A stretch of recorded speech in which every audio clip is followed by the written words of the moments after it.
Hi friends, ಎಲ್ಲರಿಗೂ ನಮಸ್ಕಾರ. Welcome to the equity market Kannada. ನಾವು ಲಾಸ್ಟ್ ವಿಡಿಯೋದಲ್ಲಿ ಸಪೋರ್ಟ್ ಅಂಡ್ ರೆಸಿಸ್ಟೆನ್ಸಿ ಅಂದರೆ ನಾವು ಲಾಸ್ಟ್ ವಿಡಿಯೋದಲ್ಲಿ ನೋಡ್ಕೊಂಡಿದ್ದೀವಿ. ಈಗ ಸಪೋರ್ಟ್ ಅಂಡ್ ರೆಸಿಸ್ಟೆನ್ಸಿ ಬಗ್ಗೆ ಇನ್ನೂ ಕ್ಲಿಯರ್ ಆಗಿ ನಿಮಗೆ ಈ ವಿಡಿಯೋದಲ್ಲಿ ಗೊತ್ತಾಗುತ್ತೆ. ಸಪೋರ್ಟ್ ಅಂಡ್ ರೆಸಿಸ್ಟೆನ್ಸಿ ಅನ್ನೋದು ನಾವು ಯಾಕೆ ಯೂಸ್ ಮಾಡ್ತೀವಿ, ಯಾವ ಥರ ಯೂಸ್ ಆಗುತ್ತೆ ಸಪೋರ್ಟ್ ಅಂಡ್ ರೆಸಿಸ್ಟೆನ್ಸಿ ಅನ್ನೋದು. ಆ್ಯಂಡ್ ಇವತ್ತಿನ ವಿಡಿಯೋದಲ್ಲಿ ನಾವು ಪಿವಟ್ ಪಾಯಿಂಟ್ಸ್ ಅಂದರೆ ಅಂತೇಳಿ ನಾವು ಇವತ್ತಿನ ವಿಡಿಯೋದಲ್ಲಿ ತಿಳ್ಕೊಳ್ಳೋಣ. ಪಿವಟ್ ಪಾಯಿಂಟ್ಸ್ ಅಂದರೆ ನಮಗೆ ಓವರ್ ಆಲ್ ಟ್ರೆಂಡ್ ಹೆಂಗಿದೆ, ನಮಗೆ ಟ್ರೆಂಡ್ ಯಾವ ಕಡೆಗೆ ಮೂವ್ ಆಗ್ತಾ ಇದೆ, ನಮ್ಗೆ ಸ್ಟಾಕ್ ಮಾರ್ಕೆಟ್ನ ಟ್ರೆಂಡನ್ನಾಗಲಿ ಅಥವಾ ಒಂದು ಸ್ಟಾಕ್ನ ಟ್ರೆಂಡನ್ನಾಗಲಿ ಯಾವ ಕಡೆ ಮೂವ್ ಆಗ್ತಾ ಇದೆ ಅಂತ ನೋಡ್ಕೋದಕ್ಕೆ ನಮ್ಗೆ ಪಿವಟ್ ಪಾಯಿಂಟ್ಸ್ ಅನ್ನೋದು ಭಾಳಷ್ಟು ಹೆಲ್ಪ್ಫುಲ್ ಆಗುತ್ತೆ. ಯಾವ ಥರ ನಮಗೆ ಹೆಲ್ಪ್ಫುಲ್ ಆಗಿರುತ್ತೆ ಅಂತೇಳಿ ನಾವು ಈಗ ತಿಳ್ಕೊಳ್ಳೋಣ. ನಮ್ಮ ಕ್ಯಾಂಡಲ್ ಸ್ಟಿಕ್ಸಲ್ಲಿ ಯಾವ ಪಾರ್ಟ್ ಇರುತ್ತೆ? Open, low, high, close. ನಾವು 4 ವ್ಯಾಲ್ಯೂಸ್ ಅನ್ನೋದು ನಾವು ಕ್ಯಾಂಡಲ್ ಸ್ಟಿಕ್ಸಲ್ಲಿ ನೋಡ್ಕೋತೀವಿ, ಹೌದಾ? ಪಿವಟ್ ಪಾಯಿಂಟ್ಸ್ ಅನ್ನೋದು ನಮಗೆ ಗೊತ್ತಾಗಬೇಕಂದ್ರೆ ಒಂದು ಪ್ರೀವಿಯಸ್ ಕ್ಯಾಂಡಲ್ನ ಹೈ, ಲೋ, ಕ್ಲೋಸ್ ಇವು 3 ಕನ್ಸಿಡರ್ ಮಾಡಿಕೊಂಡು ಪಿವಟ್ ಪಾಯಿಂಟ್ಸ್ ಅನ್ನೋದು ನಾವು ಡ್ರಾ ಮಾಡ್ಕೋತೀವಿ. ನಮಗೆ ಪಿವಟ್ ಪಾಯಿಂಟ್ಸ್ ಅಂದರೆ ಒಂದು ಪ್ರೀವಿಯಸ್ ಡೇ ಕ್ಯಾಂಡಲ್ ಸಪೋಸ್ ಆಗಿ ಇದೇ ಕ್ಯಾಂಡಲ್ನ ನೀವು ನಿನ್ನೆ ಕ್ಯಾಂಡಲ್ ಅಂತ ತಿಳ್ಕೊಳ್ಳಿ. ಈ ಕ್ಯಾಂಡಲಲ್ಲಿ ನಾವು ಹೈ, ಕ್ಲೋಸ್, ಲೋ ಈ 3 ಪಾಯಿಂಟ್ಸ್ನ ಇಟ್ಟುಕೊಂಡು ನಾವು ಪಿವಟ್ ಪಾಯಿಂಟ್ಸ್ ಅನ್ನೋದು ನಾವು ಡ್ರಾ ಮಾಡ್ಕೋತೇವೆ. ಆ 3 ಪ್ರೈಸಸ್ನ ಇಟ್ಕೊಂಡು ಒಂದು ಪಿವಟ್ ಪಾಯಿಂಟ್ಸ್ ಅನ್ನೋದು ಡ್ರಾ ಮಾಡ್ಕೋತೇವೆ. ಪಿವಟ್ ಪಾಯಿಂಟ್ಸ್ ಅಂದರೆ ನಮ್ಗೆ ಏನು ಇಂಡಿಕೇಟ್ ಮಾಡುತ್ತೆ ಅಂದರೆ ಸಪೋಸ್ ಆಗಿ ನಾವು ಹೈ, ಕ್ಲೋಸ್, ಲೋ ಈ 3 ಕ್ಯಾಲ್ಕುಲೇಟ್ ಮಾಡ್ಕೊಂಡಾಗ ನಮಗೆ ಒಂದು ಸಪೋಸ್ ಈ ಪ್ರೈಸ್ ಅನ್ನೋದು ಬಂದಿದೆ ಅಂತ ತಿಳ್ಕೊಳ್ಳಿ. ಅಲ್ಲಿ ನಾವು ಪಿವಟ್ ಲೈನ್ನ ಡ್ರಾ ಮಾಡ್ಕೊಂಡಿದ್ದೀವಿ. ಓಕೆ, ಪಿವಟ್ ಲೈನ್ನ ಡ್ರಾ ಮಾಡ್ಕೊಂಡ್ಮೇಲೆ ನಮಗೇನಾದ್ರು ಮಾರ್ಕೆಟ್ ಪಿವಟ್ ಪಾಯಿಂಟ್ ಮೇಲ್ಗಡೆ ಟ್ರೇಡಿಂಗ್ ಆಗ್ತಾ ಇದ್ರೆ ಅದನ್ನು ನಾವು ಬುಲ್ಲಿಶ್ ಟ್ರೆಂಡ್ ಅಂತೀವಿ ಅದಕ್ಕೆ, ಹೌದಾ? ಮೇಲ್ಗಡೆ ಟ್ರೇಡ್ ಆಗ್ತಾ ಇದ್ರೆ ಅದನ್ನು ನಾವು ಬುಲ್ಲಿಶ್ ಟ್ರೆಂಡ್ ಅಂತೇವೆ. ಅದೇ ಇನ್ ಕೇಸ್ ನಮಗೆ ಡೌನ್ ಸೈಡ್ ಟ್ರೆಂಡ್ ಆಗ್ತಾ ಇದ್ರೆ ಅದನ್ನ ಬೀರಿಶ್ ಟ್ರೆಂಡ್ ಅಂತೇವೆ ಅಥವಾ ಡೌನ್ ಟ್ರೆಂಡ್ ಅಂತೇವೆ. ಸೊ ಈ ತರ ನಮಗೆ ಪಿವಟ್ ಪಾಯಿಂಟ್ಸ್ ಅನ್ನೋದು ನಮಗೆ ಬಹಳಷ್ಟು ಹೆಲ್ಪ್ಫುಲ್ ಆಗುತ್ತೆ. ಯಾವುದೇ ಒಂದು ಸ್ಟಾಕ್ ಅಲ್ಲಿ ನಮಗೆ ಪಿವಟ್ ಪಾಯಿಂಟ್ಸ್ ಮೇಲ್ಗಡೆ ಇದ್ರೆ ನಮಗೆ ಅಪ್ ಟ್ರೆಂಡ್ ಅಂತೇವೆ ಅದಕ್ಕೆ. ಪಿವಟ್ ಪಾಯಿಂಟ್ಸ್ ಡೌನ್ ಸೈಡ್ ಇದ್ರೆ ನಾವು ಡೌನ್ ಟ್ರೆಂಡ್ ಅಲ್ಲಿ ಆ ಸ್ಟಾಕ್ ಅನ್ನೋದು ಮೂವ್ ಆಗ್ತಾ ಇರುತ್ತೆ. ಓಕೆ, ನಮ್ಗೆ ಮೇನ್ ಆಗಿ ಒಂದು ಇಂಡಿಕೇಟರ್ ಮಾಡುತ್ತೆ ನಮಗೆ ಅಪ್ ಟ್ರೆಂಡ್ ಅಲ್ಲಿ ಇದೆಯಾ, ಆ ಸ್ಟಾಕ್ ಡೌನ್ ಟ್ರೆಂಡ್ ಅಲ್ಲಿ ಇದೆಯಾ ಅಂತೇಳಿ ನಮ್ಗೆ ಒಂದು ಪಿವಟ್ ಪಾಯಿಂಟ್ಸ್ ಅನ್ನೋದು ನಮ್ಗೆ ಇಂಡಿಕೇಟ್ ಮಾಡುತ್ತೆ. Trading above the pivot point ಇದ್ರೆ ನಮಗೆ ಅದು ಬುಲ್ಲಿಶ್ ಅಥವಾ up trend, positive trend or up trend ಅಲ್ಲಿರುತ್ತೆ. ನಮಗೆ ಪಿವಟ್ ಪಾಯಿಂಟ್ ಮೇಲ್ಗಡೆ ಟ್ರೆಂಡ್ ಆಗ್ತಾ ಇದ್ರೆ ಅದೇ ನಮಗೆ ಬುಲ್ಲಿಶ್ ಟ್ರೆಂಡ್ ಆಗಿರುತ್ತೆ, ಅಥವಾ ಅದನ್ನು ಅಪ್ ಟ್ರೆಂಡ್ ಅಂತೀವಲ್ಲ, ಪಾಸಿಟಿವ್ ಟ್ರೆಂಡ್ ಅಂತೀವಲ್ಲ, ಆ ಥರ ನಮಗೆ ಬುಲ್ಲಿಶ್ ಸೈಡ್ ಇರುತ್ತೆ. ಅದು ಇನ್ ಕೇಸ್ ನಮಗೆ trading below the pivot point ಬಿಲೋಗಡೆ ಟ್ರೇಡ್ ಆಗ್ತಾ ಇದ್ರೆ ಅಂದ್ರೆ ಅವತ್ತಿನ ದಿನ ಅದು ಬೇರಿಶ್ ಸೈಡ್ ಇದೆ, ನೆಗೆಟಿವ್ ಸೈಡ್ ಇದೆ, ಡೌನ್ ಟ್ರೆಂಡ್ ಅಲ್ಲಿದೆ ಅಂತೇಳಿ ನಾವು ಈ ಪಿವಟ್ ಪಾಯಿಂಟ್ಸ್ ಇಂದ ನಾವು ಆ ಟ್ರೆಂಡ್ ಅನ್ನು ನಾವು ನೋಡ್ಕೋಬಹುದು. ಒಂದು ಪ್ರೀವಿಯಸ್ ಡೇ ಕ್ಯಾಂಡಲ್ನ ಹೈ, ಲೋ, ಕ್ಲೋಸ್ ಈ 3 ಪ್ರೈಸಸ್ ನಾವು ತಗೊಂಡು ನಾವು ಪಿವಟ್ ಪಾಯಿಂಟ್ಸ್ ನ ಡ್ರಾ ಮಾಡ್ಕೋತೀವಿ. ಓಕೆ, ನೆಕ್ಸ್ಟ್ ಪಾಯಿಂಟ್ ಬಂದು ಪಿವಟ್ ಪಾಯಿಂಟ್ ನ ಮೇಲ್ಗಡೆ ಇದ್ರೆ ಅದು ನಮಗೆ ಬುಲ್ಲಿಶ್ ಟ್ರೆಂಡ್ ಆಗಿರುತ್ತೆ. ಪಿವಟ್ ಪಾಯಿಂಟ್ ನ ಡೌನ್ ಸೈಡ್ ಇದ್ರೆ ಬೀರಿಶ್ ಟ್ರೆಂಡ್ ಆಗಿರುತ್ತೆ. ಓಕೆ, ಈಗ ಸಪೋರ್ಟ್ ಅಂಡ್ ರೆಸಿಸ್ಟೆನ್ಸ್ ಲೆವೆಲ್ಸ್ ಅನ್ನೋದು ನಾವು ಯಾವ ತರ ನೋಡ್ಕೋಬಹುದು? ಪಿವಟ್ ಪಾಯಿಂಟ್ ಮೇಲ್ಗಡೆ ಟ್ರೆಂಡ್ ಆಗ್ತಾ ಇದ್ರೆ ಅಪ್ ಟ್ರೆಂಡ್ ಅಂತೀವಿ. ಅಪ್ ಟ್ರೆಂಡ್ ಅಂದ್ರೆ ಪಿವಟ್ ಪಾಯಿಂಟ್ ಮೇಲ್ಗಡೆ ಇದ್ರೆ ನಮ್ಗೆ ಏನಿರುತ್ತೆ? ಅದು ರೆಸಿಸ್ಟೆನ್ಸ್ ಲೆವೆಲ್ಸ್ ಅನ್ನೋದು ಇರುತ್ತೆ. Resistance levels, first resistance level cross ಆಗಿದೆ ಅಂದ್ರೆ ನಮಗೆ ಅಪ್ ಟ್ರೆಂಡ್ ಅನ್ನೋದು ಸ್ವಲ್ಪ ಸ್ಟ್ರಾಂಗ್ ಆಗಿದೆ ಅಂತೇಳಿ ನಾವು ಅರ್ಥ ಮಾಡ್ಕೋಬಹುದು. ಇನ್ನು ಸೆಕೆಂಡ್ ರೆಸಿಸ್ಟೆನ್ಸ್ ಲೆವೆಲ್ ಕ್ರಾಸ್ ಆದರೆ ಅಪ್ ಟ್ರೆಂಡ್ ಅನ್ನೋದು ಬಹಳಷ್ಟು ಸ್ಟ್ರಾಂಗ್ ಆಗಿದೆ, ಇವತ್ತು ನಮಗೆ ಬುಲ್ಲಿಶ್ ಟ್ರೆಂಡ್ ಅನ್ನೋದು ಸ್ಟ್ರಾಂಗ್ ಆಗಿದೆ ಅಂತೇಳಿ ನಾವು ಸಪೋರ್ಟ್ ಅಂಡ್ ರೆಸಿಸ್ಟೆನ್ಸ್ ಲೆವೆಲ್ಸ್ ಇಂದ ನೋಡ್ಕೋತೇವೆ. ನಮಗೆ ಪಿವಟ್ ಪಾಯಿಂಟ್ ಡೌನ್ ಸೈಡ್ ಇದ್ರೆ ಸಪೋರ್ಟ್ ಪಾಯಿಂಟ್ ಬರುತ್ತೆ. ಇನ್ನೂ ಕ್ರಾಸ್ ಆಗಿ ಡೌನ್ ಸೈಡ್ ಹೋಗ್ತಾ ಇಲ್ಲ, ಸಪೋರ್ಟ್ ಪಾಯಿಂಟ್ ಸೆಕೆಂಡ್ ಬರುತ್ತೆ. ಪಿವಟ್ ಪಾಯಿಂಟ್ಸ್ ಮೇಲ್ಗಡೆ ಇದ್ರೆ ರೆಸಿಸ್ಟೆನ್ಸ್ ಲೆವೆಲ್ಸ್ ಇರುತ್ತೆ, ಪಿವಟ್ ಪಾಯಿಂಟ್ ಕೆಳಗಡೆ ಸಪೋರ್ಟ್ ಲೆವೆಲ್ಸ್ ಇರುತ್ತೆ. ಇನ್ ಕೇಸ್ ಲೆವೆಲ್ಸ್ ಕ್ರಾಸ್ ಆಗಿ ಹೋಗ್ತಾ ಇಲ್ಲ, ರೆಸಿಸ್ಟೆನ್ಸ್ ಲೆವೆಲ್ಸ್ ಅನ್ನೋ ಸಪೋರ್ಟ್ ಲೆವೆಲ್ ಆಗುತ್ತೆ.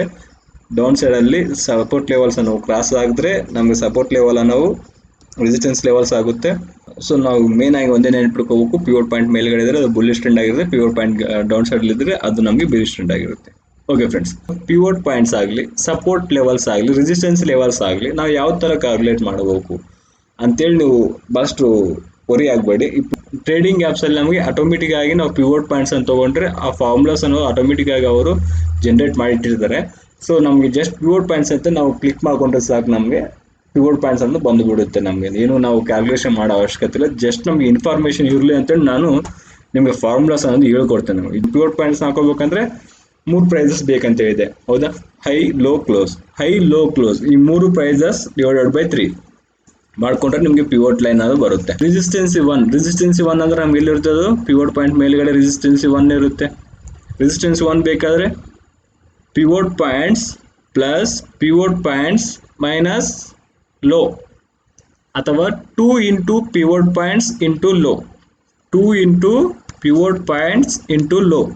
2 into pivot points into low ಏನಾಗುತ್ತೆ, ನಮಗೆ ಪಿವೋಟ್ ಪಾಯಿಂಟ್ಸಿಗೆ ಒಂದು ವ್ಯಾಲ್ಯೂ ಬಂದಿರುತ್ತೆ, ಇದಕ್ಕೆ 2 ಮಾಡ್ಕೋಬೇಕು. ಆ ಕ್ಯಾಂಡಲ್ನ ಲೋ ಒಂದು ತೊಗೊಂಡ್ರೆ ನಮಗೆ R1 ಅನ್ನೋದು ಬರುತ್ತೆ ನಮಗೆ. ಓಕೆ, ರೆಸಿಸ್ಟೆನ್ಸಿ 1 ಬರುತ್ತೆ.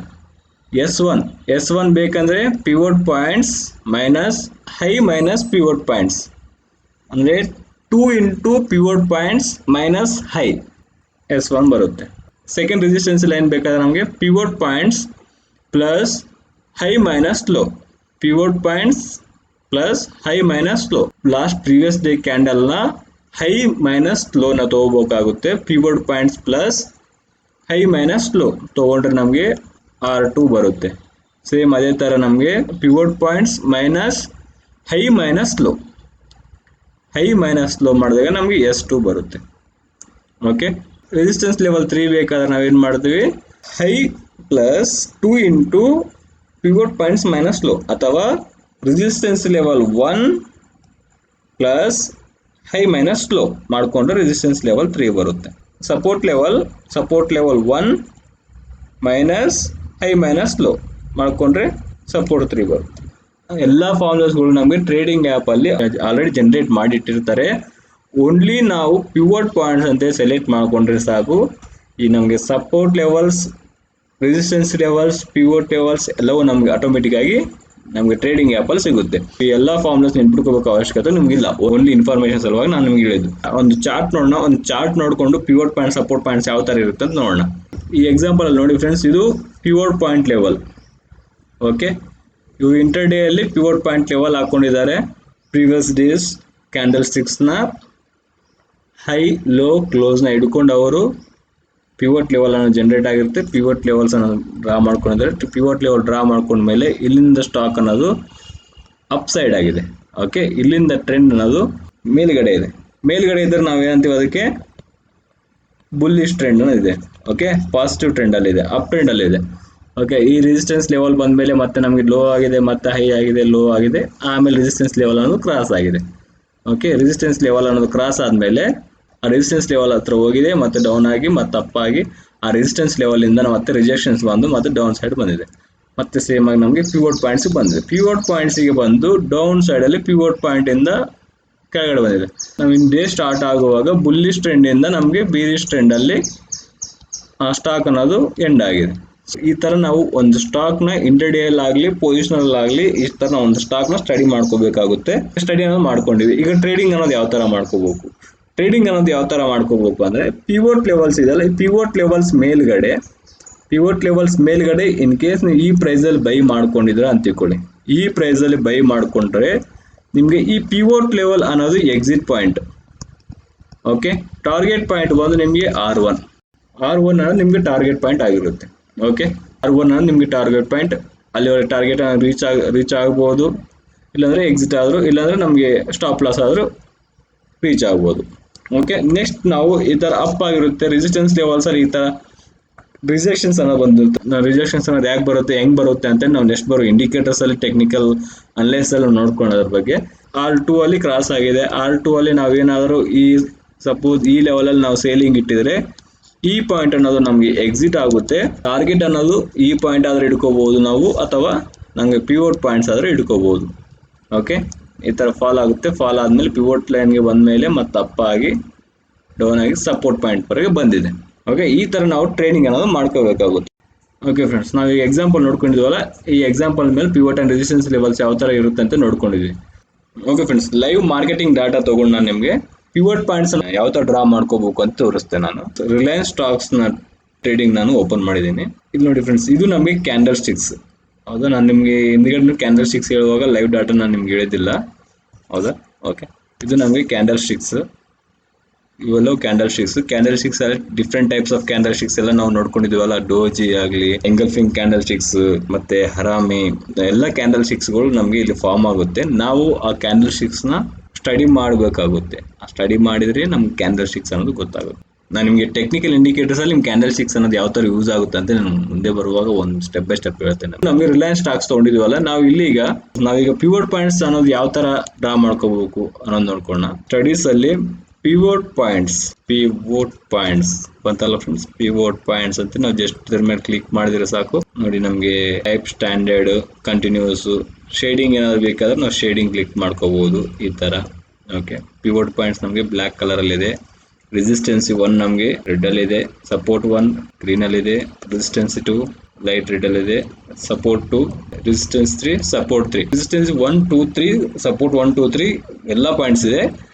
ಬೇಕಾಗಿರೋ ಕಲರ್ಸ್ ಅನ್ನು ನಾವು ಚೇಂಜ್ ಮಾಡ್ಕೋಬಹುದು ಇಲ್ಲಿ. ಓಕೆ, ಪಿವೋಟ್ ಪಾಯಿಂಟ್ಸ್ ಯಾವ ಕಲರ್ ಇದೆ? ಬ್ಲ್ಯಾಕ್.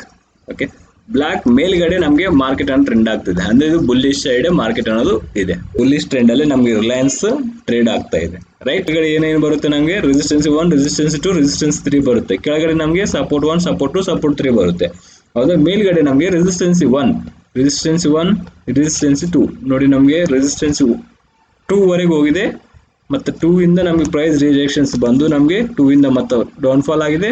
ಫಸ್ಟ್ ರೆಸಿಸ್ಟೆನ್ಸ್ ಹತ್ರ ಸ್ವಲ್ಪ ಸಸ್ಟೈನ್ ಆಗಿದೆ, ಇಲ್ಲೇ ಸ್ಟೇಬಲ್ ಆಗಿ ನೋಡ್ತಾ ಇದೆ. ಇದು ಈ ತರ ನಾವು ಪಿವೋಟ್ ಪಾಯಿಂಟ್ಸ್ ಅನ್ನೋದು ನಮಗೆ ಬಹಳಷ್ಟು ಹೆಲ್ಪ್ಫುಲ್ ಆಗಿರುತ್ತೆ. ಓಕೆ ಫ್ರೆಂಡ್ಸ್, ನಾನು ಇಷ್ಟು ಮುಂಚೆ ನಿಮ್ಗೆ ಹೇಳಿದೆ, ಪಿವೋಟ್ ಪಾಯಿಂಟ್ಸ್ ಅನ್ನೋದು ಪ್ರೀವಿಯಸ್ ಕ್ಯಾಂಡಲ್ಸ್ ಮೇಲೆ ಬೇಸ್ ಮೇಲೆ ನಮಗೆ ಪಿವೋಟ್ ಪಾಯಿಂಟ್ಸ್ ವ್ಯಾಲ್ಯೂಸ್ ಅನ್ನೋದು ಬರುತ್ತೆ.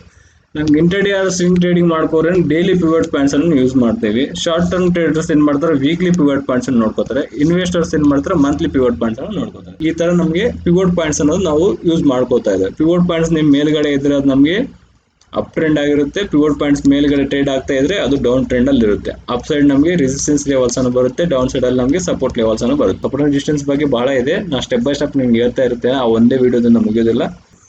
ಓಕೆ ಫ್ರೆಂಡ್ಸ್, ಇದು ಇವತ್ತಿನ ವಿಡಿಯೋ. ನೆಕ್ಸ್ಟ್ ವಿಡಿಯೋದಲ್ಲಿ ಸಿಗೋಣ. ನೆಕ್ಸ್ಟ್ ವಿಡಿಯೋದಲ್ಲಿ ನಾವು ಮೂವಿಂಗ್ ಆವರೇಜಸ್ ಬಗ್ಗೆ ನಾವು ತಿಳ್ಕೊಳ್ಳೋಣ. ಓಕೆ ಫ್ರೆಂಡ್ಸ್, ಇದು ಇವತ್ತಿನ ವಿಡಿಯೋ.